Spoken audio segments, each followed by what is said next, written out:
Member একজন সাহসী যোদ্ধা ছিলেন, বিএনপির জন্য জাতীয় দলের একজন সাহসী যোদ্ধা ছিলেন। 17 বছর দুঃসময় যখন আমরা ভোলা শহরে অনেক সময় দাঁড়াইতে পারি না, গুঙ্গিয়াহাট ফারুক ভাই অর্ডার কিন্তু গুঙ্গিয়াহাট ওই বাংলা ব্যাংকের হাট ইলিশিয়ার মাথায় ওখান থেকে আন্দোলন করার জন্য আমরা এই অঞ্চলে মবিন মেম্বারের নেতৃত্বে যেখানে যারা ছিল এখানে সকলকে নিয়ে স্বৈরাচার ফেসিবাদে আন্দোলন দেখেছি। দুঃসময় অনেক কষ্ট করেছে দলের জন্য। আজকে ফেসিবাদের পতন হয়েছে, কিন্তু মবিন মেম্বার চলে গেছে।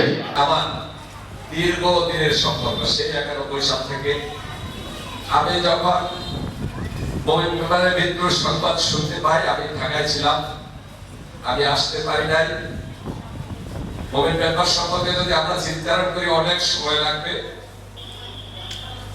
মবিন মেম্বার খুব অল্প বয়সে আমাদের ভোলা জেলা বিএনপির সিনিয়র নেতৃত্বের খুব কাছাকাছি চলে গিয়েছেন।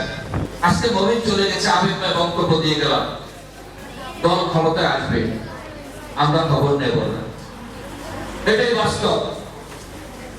2001 সালের পর যারা মৃত্যুবরণ করছে তাদের কারো পরিবারের কেউ আমরা খোঁজ নেইনি।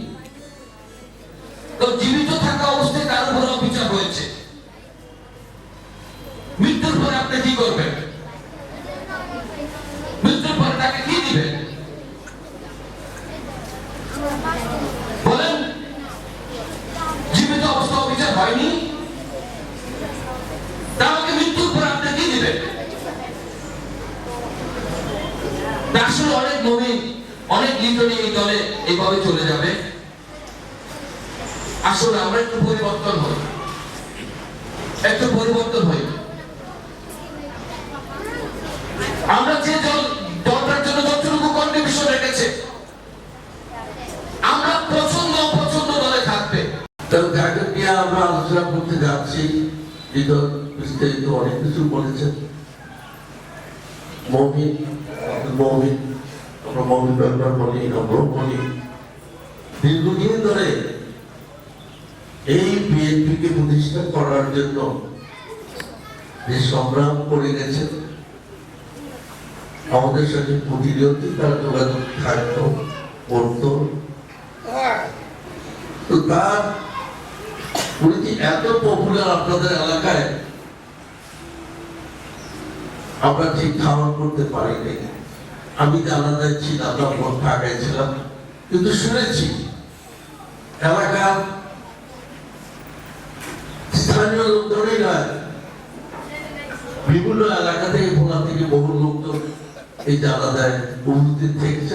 বিরাট একটি জানাজা হয়েছে, বহু লোক দোয়া করেছে এবং অনেক কর্মীরা অত্যন্ত বিমর্ষ ছিলেন, কান্নাকাটি শুরু করেছে। আসলে এই যে মানুষের ভালোবাসা, মানুষের শ্রদ্ধা, মানুষের স্নেহ, এটাই হলো তার প্রতি দোয়া।